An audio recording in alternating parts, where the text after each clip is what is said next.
Pas facile pour Magali de faire ses courses avec ses deux enfants, Romane et Simon. Tu te calmes. Ils ont 6 ans, ils sont jumeaux mais leur comportement est différent par rapport aux enfants de leur âge. Simon, regarde. Fred. Ce sont des enfants autistes qui ont beaucoup de mal à intégrer les règles de vie et qui n'ont aucune patience et beaucoup d'énergie. Les gens ont vite fait de se dire que Romane et Simon sont des enfants mal élevés. Pourtant, Romane et Simon ont fait énormément de progrès depuis peu. Il y a quelque temps encore, ils ne parlaient pas, ce qui a changé dernièrement. Gâteau, c'est bien, Simon.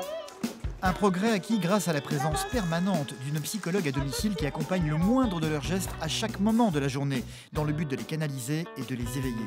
Nez. Nez, c'est ton nez. Une aide indispensable quand le mari de Magali n'est pas là, parce qu'ils ne sont pas trop de deux pour s'occuper des jumeaux. Au dodo. Romane. Magali aimerait pourtant être une maman comme les autres. Voyant les progrès récents de ses enfants, elle va essayer de voir s'il est possible pour elle de s'occuper seule de ses deux jumeaux. Elle va donc tenter l'expérience, une expérience qui va s'avérer être très compliquée. Je suis Magali, la maman de Romane et Simon, nos petits jumeaux atteints d'autisme. Mon conjoint et moi-même nous battons quotidiennement pour que nos enfants accèdent à la vie la plus normale possible. Je pense que c'est pas évident au niveau émotionnel. C'est pour ça qu'il faut arriver aussi à pouvoir la soulager le plus possible. Quand je rentre, que je vois Magali qui est fatiguée, les enfants qui sont hyper agités, et là je sais que entre le moment où je rentre et le moment où les enfants vont être couchés, faut que je joue mon rôle de père à 200%. C'est un travail pour elle maintenant à 100%, puisqu'elle est toujours derrière pour booster ses petits bouts, et on voit que ça porte ses fruits. Donc il faut qu'elle continue encore un petit peu, et on l'encourage de tout cœur, mais on voit déjà qu'en un an, il y a des progrès énormes qui sont faits pour Romane et Simon. Viens manger un gâteau, Romane. Allez, on y va. Frédéric et Magali sont parents de deux petits jumeaux de 6 ans, Simon et Romane. Deux petits garçons qui ne sont pas tout à fait comme les autres. École, très bien, mon Simon. Ils sont tous les deux autistes et nécessitent une attention de tous les instants.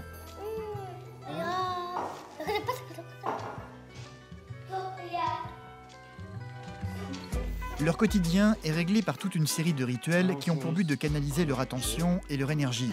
Un quotidien difficile dans la mesure où leurs enfants vivent très mal toute forme de contrariété. Allez, viens voir.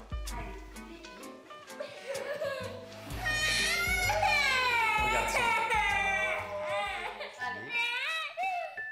Comme d'habitude, la journée va démarrer par la lecture de ces deux petits tableaux énumérant très précisément leur emploi du temps pour aujourd'hui. Tu mets les chaussures. On y va. Allez, Romane. Tu mets les chaussures. Allez, Romane. Toutes les petites routines qu'on a instaurées, les exigences qu'on peut avoir quand on leur demande de mettre leurs pantalons, leurs chaussettes tout seuls, leurs chaussures. C'est difficile parce qu'il faut une vraie constance. Voilà. Il faut à chaque fois le demander, l'accompagner par des consignes verbales, l'accompagner par des guidances physiques. C'est difficile parce que c'est tout le temps en fait. Magali et Frédéric ont donc dû apprendre à ne jamais perdre patience avec leurs enfants, quelle que soit leur humeur. Allez, Simon, on y va. Tu fais un bisou à maman. À tout à l'heure. À demain, non. Plus tard, c'est bien déjà. À plus tard, mon Simon. Amuse-toi bien. Quand je me lève, c'est une des premières choses qui me vient à l'esprit. Penser aux enfants, j'espère que la journée va bien se passer. Et si ça se passe pas bien et que on essaie d'anticiper, je vais pas dire que c'est de la stratégie, c'est un combat quoi. On se projette dans des situations, on s'organise en fonction des problématiques qu'on rencontre au quotidien. Allez, on y va. C'est parti. Romane et Simon sont scolarisés et se rendent tous les jours à la maternelle dans la grande section. Bonjour. Bonjour. On va s'asseoir, tranquille. Bonjour. Tu dis bonjour, Romane? Tu as vu, tout le monde te dit bonjour, Romane, c'est super. Bisous. Fais-moi un bisou. À ce soir, Romane. Au revoir, les enfants. Il y a 1 an et demi, leurs enfants auraient été incapables de rester assis au milieu des autres élèves. S'ils ont fait d'énormes progrès récemment, c'est parce que leurs parents ont mis en place tout un protocole d'accompagnement avec l'aide de psychologues permettant d'éveiller Romane et Simon. Bonjour. c'était énorme. Regarde. On va regarder des photos de quand ils étaient tout petits. Des jumeaux qui ont été accueillis avec joie et sans retenue par leurs parents à la naissance. J'étais au bureau et tu m'as annoncé avec un bruit de fond assez terrifiant de la circulation qu'on attendait des jumeaux. Donc ça a été un effet un peu choc. Mais bon, après, quelques heures après, tout allait bien. Après, on était contents finalement qu'il y en ait deux. Bon, on s'est dit ça, c'est fait. Des bébés qui ont grandi parfaitement normalement au début. Il n'y avait vraiment aucun signe parce que le regard était là. Si on est honnête avec nous-mêmes, c'était quand ils ont, je sais pas, commencé à avoir 16 mois, 18 mois, qui marchaient, qui gambadaient un peu partout et quand on les appelait par leur prénom, qui répondaient pas, qui se retournaient pas. Donc là, on avait plus mis ça sur le compte de l'aspect ORL. Regarde bien, hein. Je me rappelle très bien, j'étais toute seule devant mon ordinateur, j'ai tapé « regard fuyant, centre d'intérêt restreint ». Et là, je suis tombée sur une page qui s'appelait « Les signes précoces liés à l'autisme, ce qui doit vous alerter ». Roman et Simon répondaient à 7 situations sur 9. Donc, bon, c'est vrai que découvrir ça seul, c'est compliqué. Après, il a fallu aussi que je te prépare, parce que moi, j'étais sûre à 99% qu'il s'agissait d'autisme. Et puis, je t'ai amené petit à petit vers ça. On reste positif, mais c'est pas tous les jours facile. Je pense que ça, là-dessus, on est bien d'accord. Il y a des jours où, effectivement, il faut se raccrocher, peut-être à autre chose, et c'est pas évident. C'est qu'aujourd'hui, je pense que c'est dur, et qu'il y a des résultats, mais il faut se battre, quoi. Depuis 1 an et demi, les jumeaux sont suivis quotidiennement par des spécialistes. Magali a arrêté de travailler pour être en permanence auprès d'eux. Elle est désormais aidée par une psychologue clinicienne, Catherine, qui passe tous ses après-midi à leur domicile. Et elles ne sont pas trop de deux pour s'occuper des jumeaux.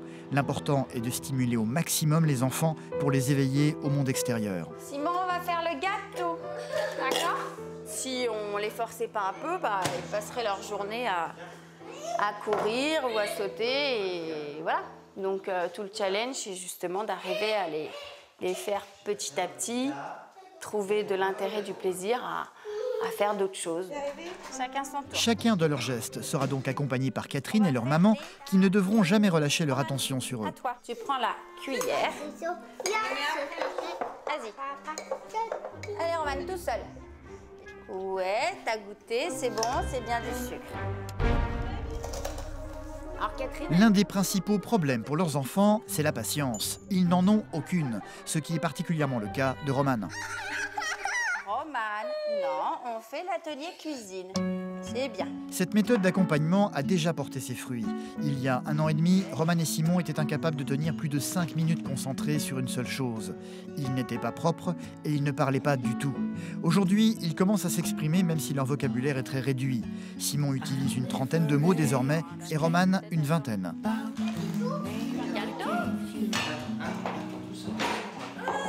Oui. Souffle. Non, c'est chaud, c'est chaud. Qu'est-ce que tu veux, Roman? Gâteau. Gâteau, c'est bien, Simon. Tiens.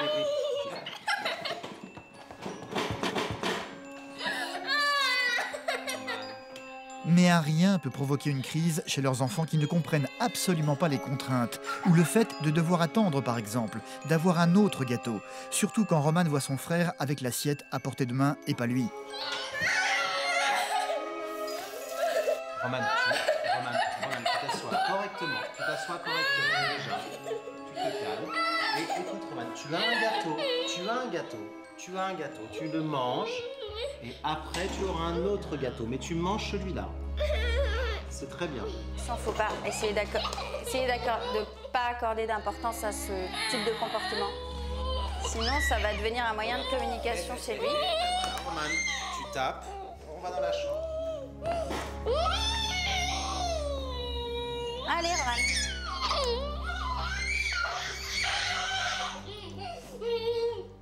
Tu vas dans la chambre et tu te calmes. Tu reviens quand tu es calme. Magali, elle a le rôle de thérapeute second l'après-midi. C'est aussi la maman.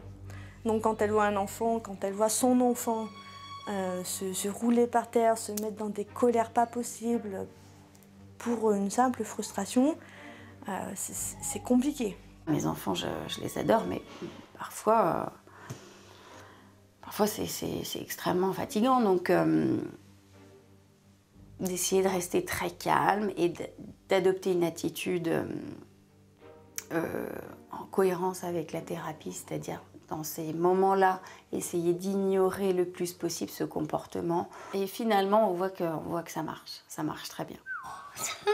Romane va finalement revenir auprès d'eux en ayant déjà oublié sa colère et en acceptant d'obéir à ses parents cette fois-ci.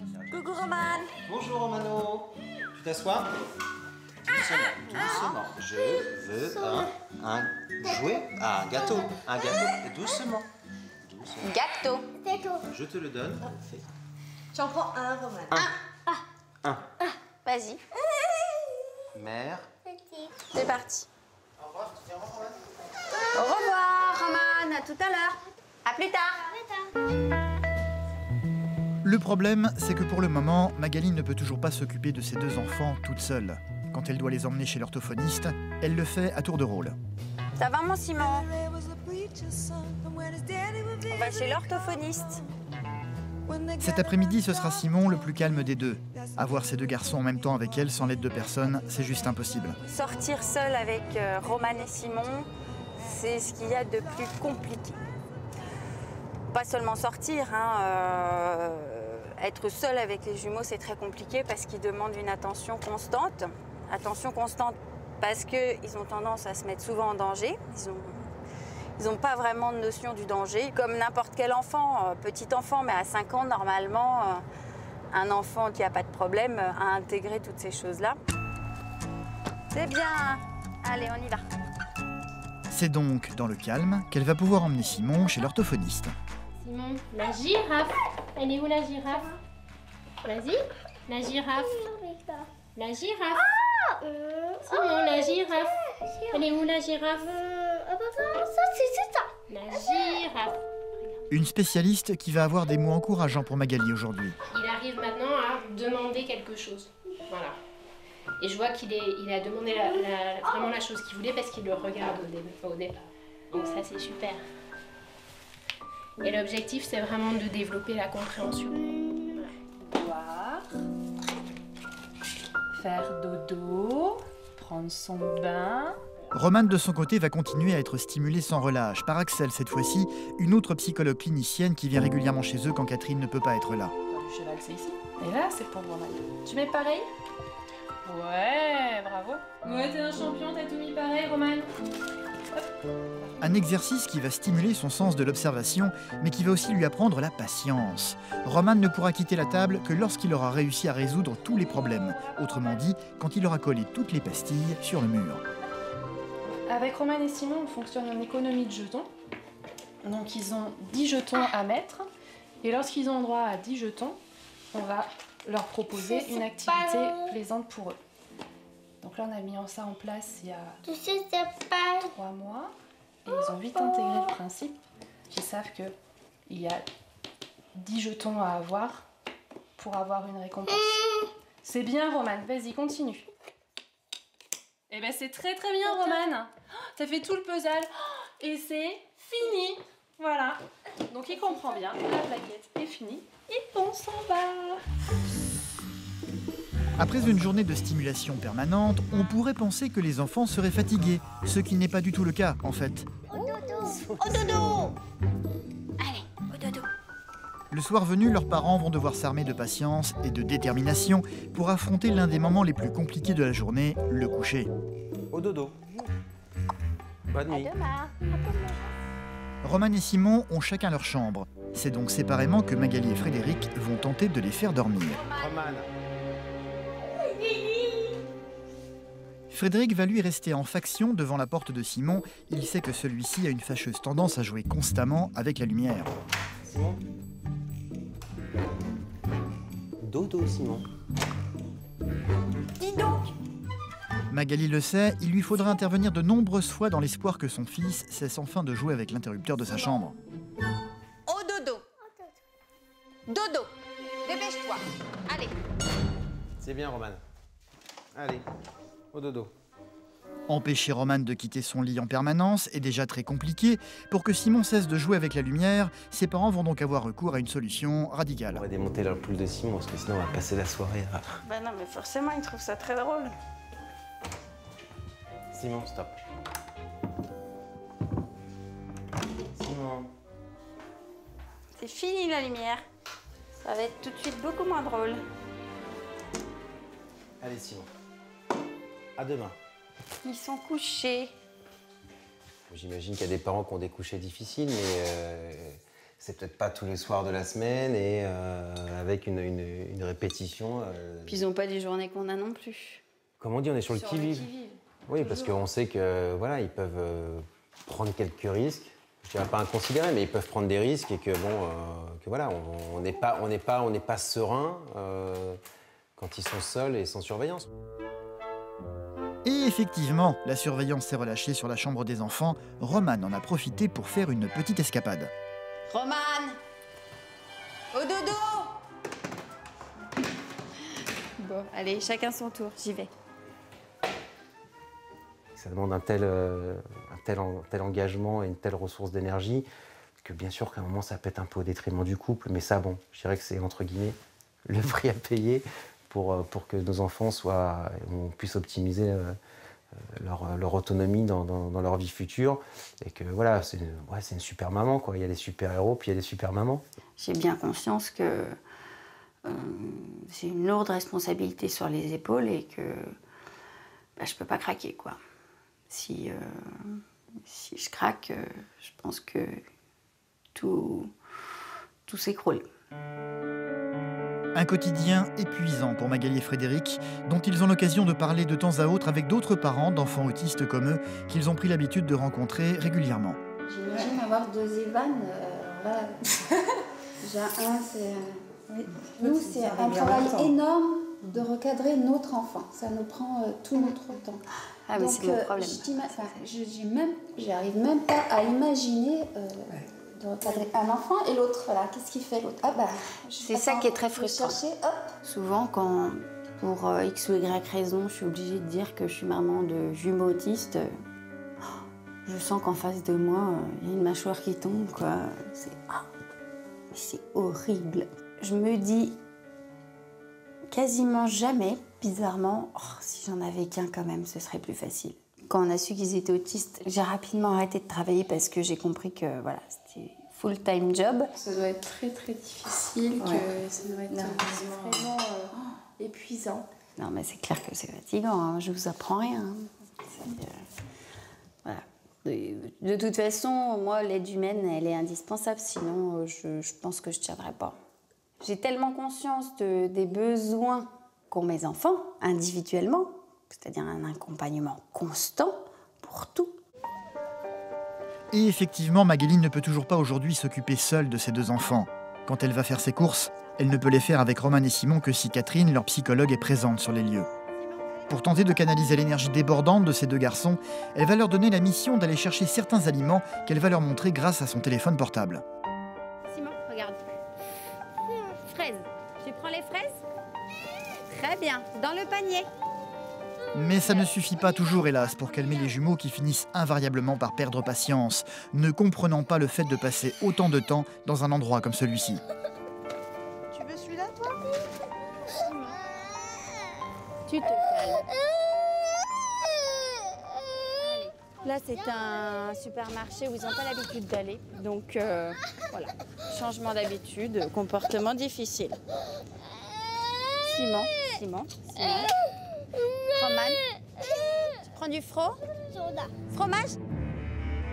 Il faut être vigilant en permanence. Les jumeaux ne tiennent jamais en place et peuvent disparaître instantanément si on ne garde pas un œil sur eux. Ça, c'est très très drôle quand maman court après Simon. Dans les grands espaces comme ça, ils ont tendance à vouloir aller voir un peu de partout. Et seul, c'est pas évident parce qu'il va y en avoir un qui va partir. Donc il faut aller courir partout pour les récupérer. Viens, Simon, attends. Simon, viens ici. Simon. Roman, Qu'est-ce qu'il t'arrive? c'est pas que regarde. Un comportement de la part de ses enfants qui peut également vite devenir gênant pour Magali vis-à-vis des autres clients. Nerveusement, c'est compliqué, effectivement. Puis on sent qu'il y a des regards qui se posent sur nous, donc c'est pas très agréable, mais bon, ça c'est pas très grave. On s'habitue. Punaise, c'est bien, Romane, t'es calme. Prendre une consommation dans un bar ou un restaurant avec ses enfants, c'est un petit plaisir que Magali ne s'accorde que très rarement. Pas facile d'avoir un moment de calme avec Romane et Simon qui n'ont aucune notion de patience. Excusez-moi, les crêpes, c'est long ou pas? Si vous êtes pressé, on va pas.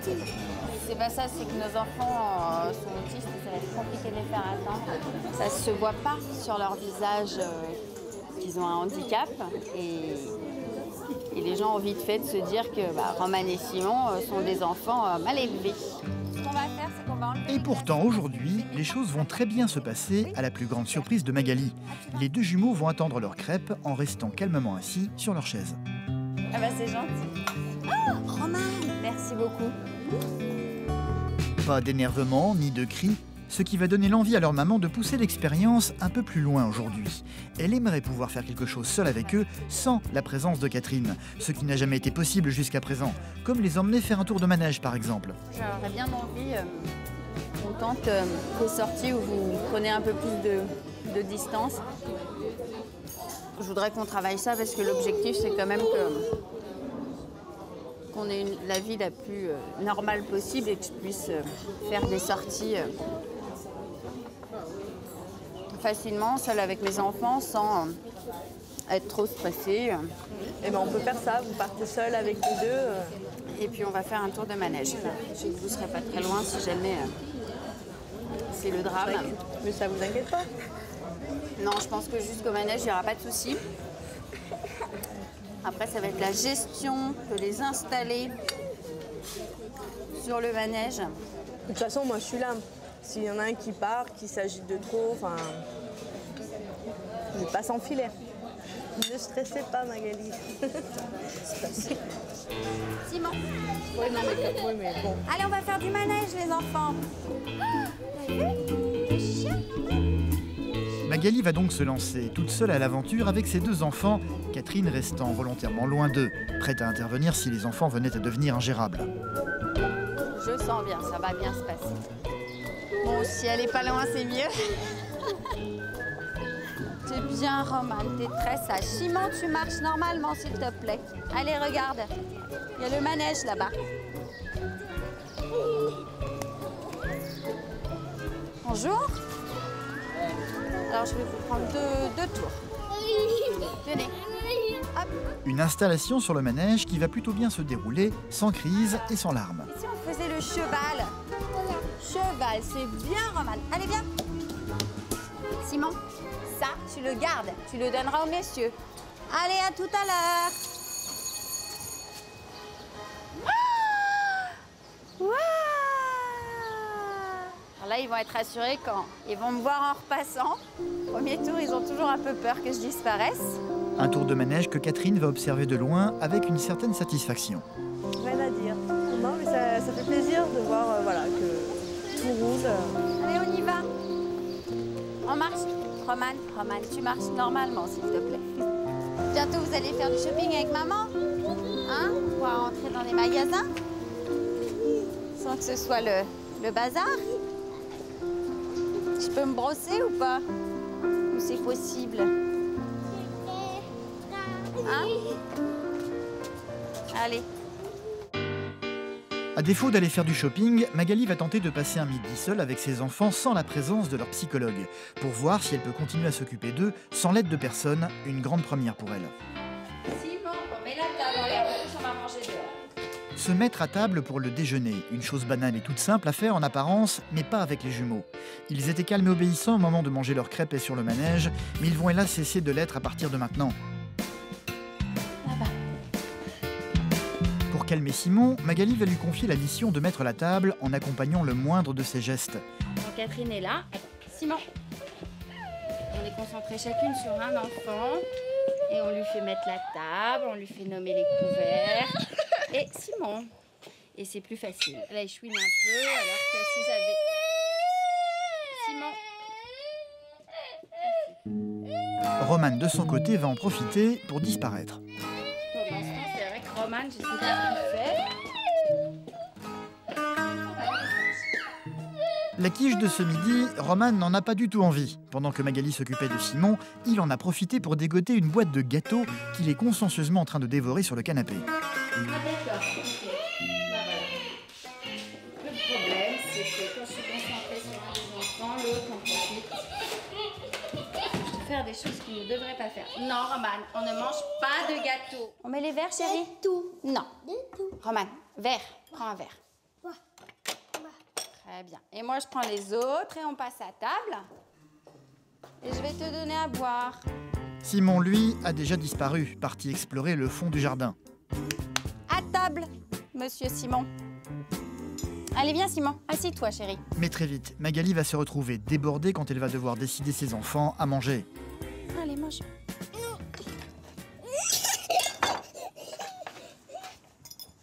Romane, si tu sors de table, le repas, c'est fini. Lève-toi.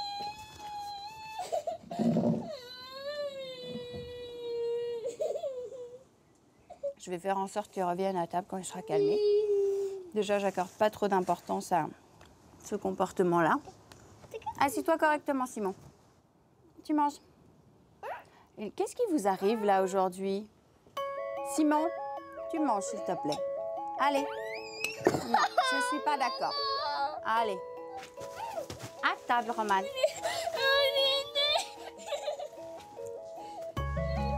On ne choisit pas ce qu'on mange, Romane. Je suis désolée. C'est fini le repas. Tu es sortie de table. Tu ne veux pas manger la quiche. C'est terminé.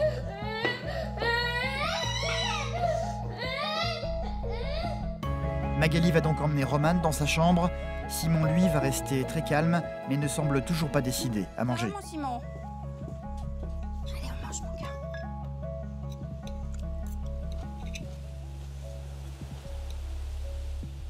C'est bien.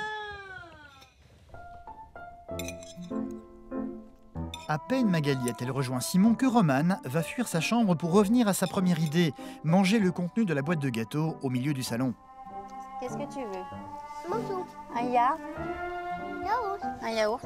Magali va finir par l'apercevoir, mais sans se rendre compte tout de suite qu'il est en train de manger les friandises interdites. Tu t'es calmée, Romane?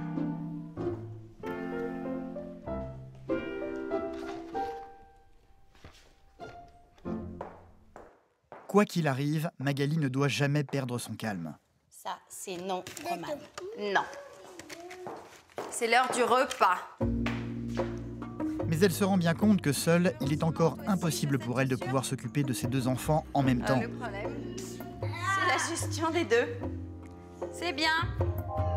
Romane et Simon, habitués à la présence de la psychologue, se rendent également compte que la situation n'est pas vraiment normale. Ce qui va provoquer un comportement très inhabituel de la part de Simon, qui va, sans prévenir et sans explication, venir frapper son frère.